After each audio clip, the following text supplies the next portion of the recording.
ओम शांती. आजची तारीख आहे 13 मे 2026. आज बाबा म्हणतात, मधुर मुलांनो, बाबांद्वारे तुम्हाला जे सृष्टीच्या आदी मध्य अंताचे ज्ञान मिळाले आहे ते तुम्ही बुद्धीमध्ये ठेवता, म्हणून तुम्ही आहात स्वदर्शन चक्रधारी. प्रश्न आहे, आत्म्याला पावन बनविण्यासाठी रुहानी बाबा कोणते इंजेक्शन देतात? उत्तर, मनमना भवचे इंजेक्शन. हे इंजेक्शन रुहानी बाबांशिवाय दुसरे कोणीही देऊ शकत नाही. बाबा म्हणतात, गोड मुलांनो, तुम्ही माझी आठवण करा बस. आठवणीद्वारेच आत्मा पावन बनेल. यामध्ये संस्कृत वगैरे शिकण्याची सुद्धा गरज नाही. बाबा तर हिंदीमध्ये सोप्या शब्दामध्ये ऐकवतात. आत्म्याला जेव्हा निश्चय होतो की रुहानी बाबा आम्हाला पावन बनण्याची युक्ती सांगत आहे, तर आत्मा विकारांना सोडत जाते. ओम शांती. ओम शांतीचा अर्थ तर मुलांना समजावून सांगितला आहे. आत्मा आपला स्वतःचा परिचय देते. माझे स्वरूप शांत आहे. माझे राहण्याचे ठिकाण शांतीधाम आहे, ज्याला परमधाम, निर्वाणधाम असे म्हटले जाते. बाबा देखील म्हणतात की देह अभिमान सोडून देही अभिमानी बना. बाबांची आठवण करा. कोणालाही हे माहीत नाही की आपण आत्मा आहोत आणि इथे आलेलो आहोत पार्ट बजावण्यासाठी. आता ड्रामा पूर्ण होत आहे, परत जायचे आहे. म्हणून म्हणतात, माझी आठवण करा, म्हणजे तुमचे विकर्म विनाश होतील. तर याला संस्कृतमध्ये मनमना भव असे म्हटले जाते. बाबांनी काही संस्कृतमध्ये सांगितले नाही. बाबा तर या हिंदी भाषेतून समजावून सांगतात. जसे सरकार म्हणते की एकच हिंदी भाषा असायला हवी, तर बाबांनी देखील खरे तर हिंदीमध्येच सांगितले आहे. परंतु यावेळी अनेक धर्म, मठ, पंथ असल्यामुळे भाषा देखील अनेक प्रकारच्या झाल्या आहेत. सतयुगामध्ये इतक्या भाषा नसतात, तर एकच धर्म, एकच भाषा होती. आता तुम्हा मुलांच्या बुद्धीमध्ये सृष्टीच्या आदी मध्य अंताचे ज्ञान आहे, जे कोणत्याही शास्त्रांमध्ये नाहीये. असे कोणतेही शास्त्र नाही की ज्यामध्ये हे ज्ञान असेल ना कल्पाच्या कालावधीचे कुठे, कल्पाच्या कालावधीविषयी कुठे लिहिलेले नाही, ना कोणाला ते माहीत आहे. सृष्टी तर एकच आहे. सृष्टीचे चक्र फिरत राहते. नव्यापासून जुनी, जुन्यापासून पुन्हा नवीन होते. यालाच म्हटले जाते स्वदर्शन चक्र. ज्याला या चक्राचे ज्ञान आहे, तर त्याला म्हटले जाते स्वदर्शन चक्रधारी. भक्त मग श्रीकृष्णाला, विष्णूला स्वदर्शन चक्र देऊन टाकतात. आता बाबा समजावून सांगत आहे की त्यांना तर हे ज्ञानच नव्हते. हे सतयुगामध्ये श्रीकृष्णाला, विष्णूला, नारायणाला हे ज्ञानच नव्हते, तर चक्र येईल कुठून? तर सृष्टीच्या आदी मध्य अंताचे ज्ञान बाबाच देतात. तर हे आहे स्वदर्शन चक्र. बाकी हिंसेची काही गोष्टच नाही की ज्यामुळे गळा कापला जाईल. तसे सांगितले जाते की चक्र सोडले की असुरांचे गळे कापले जातात. तर बाबा सांगतात की हे सर्व खोटे आहे, लिहून ठेवलेले आहे, पण ते सत्य नाही. हे ज्ञान बाबांशिवाय दुसरा कोणताही मनुष्य मात्र देऊ शकत नाही. मनुष्याला कधीही भगवान म्हणू शकत नाही, जेव्हा की ब्रह्मा, विष्णू आणि शंकर यांना देखील देवता म्हटले आहे. जी बाबांची महिमा आहे ती देवतांची महिमा नाही. बाबा तर राजयोग शिकवत आहे. असे म्हणता येणार नाही की मुलांची देखील तीच महिमा आहे जी बाबांची आहे. मुले तरी पुनर्जन्म घेतात, परंतु बाबा काही पुनर्जन्मामध्ये येत नाहीत. बाबांचा वारसा देखील मुलांना जरूर पाहिजे. तर एक तर आहे मुक्ती आणि दुसरं जीवनमुक्ती. तर हा वारसा मुलांना मिळतो. भारतामध्ये खरोखरच जीवनमुक्ती होते. मुक्ती सर्वांना मिळते, पण जीवनमुक्ती फक्त त्यांना मिळते जे या राजयोगाचा अभ्यास करतात. मग बाबा म्हणतात की भारतामध्ये खरोखरच जीवनमुक्ती होती. बाकीचे इतके सारे मुक्तीधाम मध्ये होते. सतयुगामध्ये फक्त एकच भारतखंड होता आणि लक्ष्मी नारायणाचे राज्य होते. बिर्ला बिर्ला वगैरे जे मंदिरं बनवतात लक्ष्मी नारायणाचे, परंतु ते जाणत नाहीत की लक्ष्मी नारायणाला ही बादशाही कुठून मिळाली, त्यांनी किती काळ राज्य केले आणि नंतर मग ते कुठे निघून गेले, काही जाणत नाहीत. मग बाबा म्हणतात ही तर जणू काही बाहुल्यांची पूजा झाली ना, ज्याला गुडियांची पूजा बाबा म्हणतात. यालाच म्हटले जाते भक्ती. आता तुम्ही मुले नवीन दुनियेसाठी तयारी करत आहात. कवडीपासून हिऱ्या समान बनत आहात. भारत किती समृद्ध होता.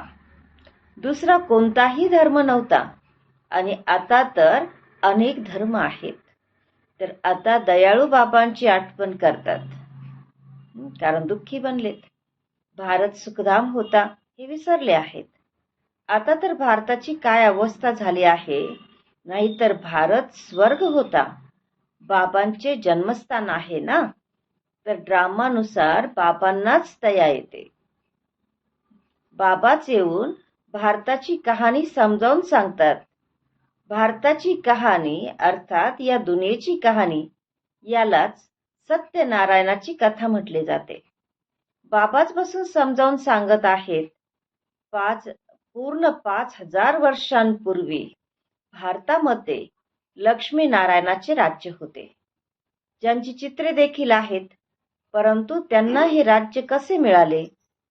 सतयुगाच्या अगोदर काय होते?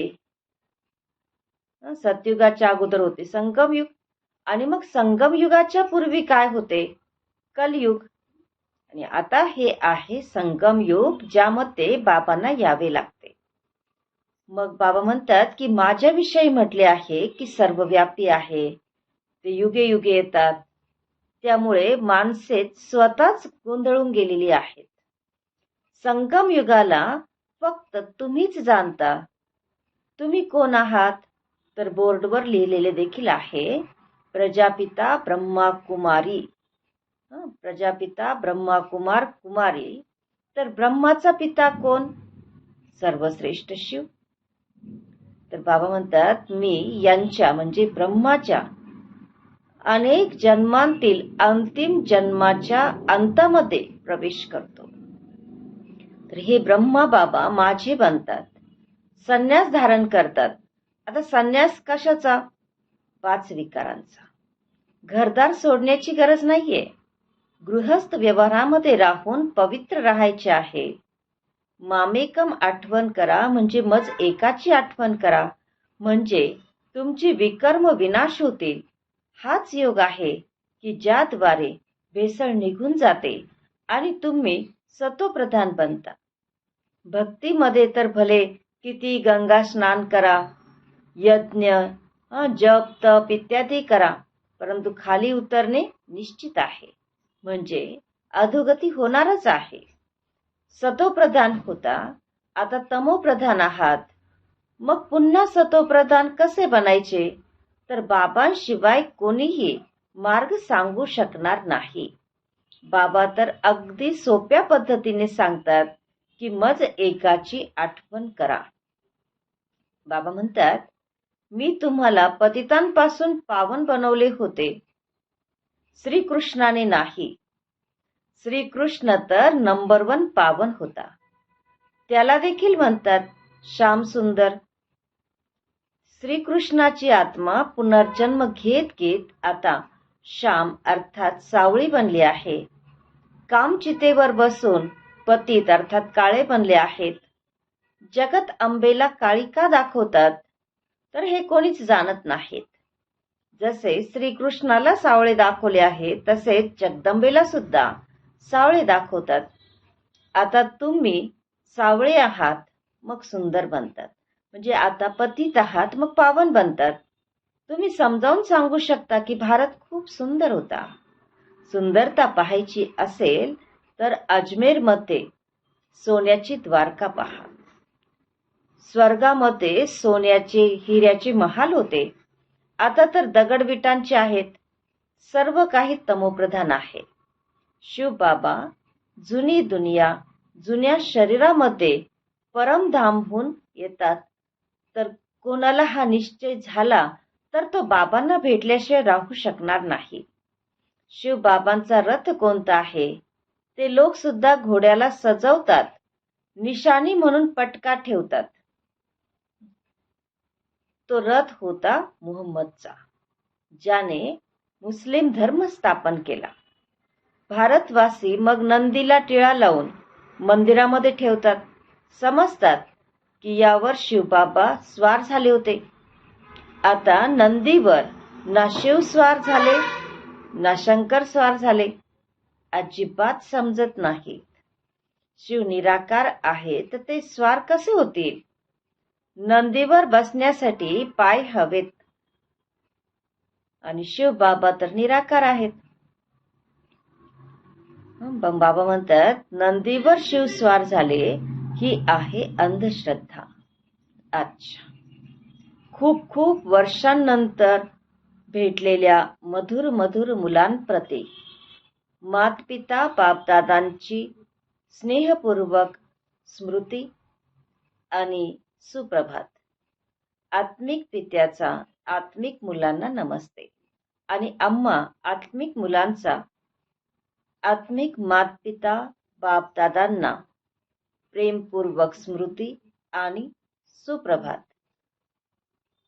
नमस्ते. धारणेसाठी मुख्य सारांश आहे. पहिला पॉइंट आहे, बाबांकडून जे ज्ञान अमृत मिळते त्या अमृताला प्राशन करायचे आहे आणि दुसऱ्यांनाही प्राशन करवायचे आहे.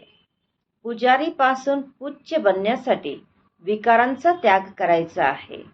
दुसरा पॉइंट आहे, बाबा जे स्वर्गामध्ये जाण्यायोग्य बनवत आहेत त्यांची प्रत्येक गोष्ट मानायची आहे. पूर्ण निश्चयबुद्धी बनायची आहे.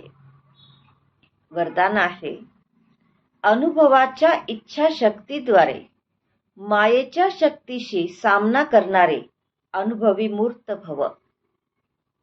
विश्लेषण सांगतात, सर्वात पॉवरफुल स्थिती आहे स्वतःचा अनुभव. अनुभवी आत्मा आपल्या अनुभवाच्या इच्छाशक्तीद्वारे मायेच्या कोणत्याही शक्तीसोबत, सर्व गोष्टींसोबत, सर्व समस्यांचा सोबत सहजच सामना करू शकते आणि सर्व आत्म्यांना संतुष्ट देखील करू शकते. सामना करण्याच्या शक्तीद्वारे सर्वांना संतुष्ट करण्याची शक्ती अनुभवाच्या इच्छाशक्तीने सहज प्राप्त होते. म्हणून प्रत्येक खजिन्याला अनुभवामध्ये आणून अनुभवी मूर्त बना. आजचा सुविचार आहे, दुसऱ्यांकडे बघण्याऐवजी स्वतःकडे बघा आणि परिवर्तन करा. आजचा अव्यक्त इशारा आहे, सदैव अचल अडोल एकरस स्थितीचा अनुभव करा. स्वतःला चेक करा.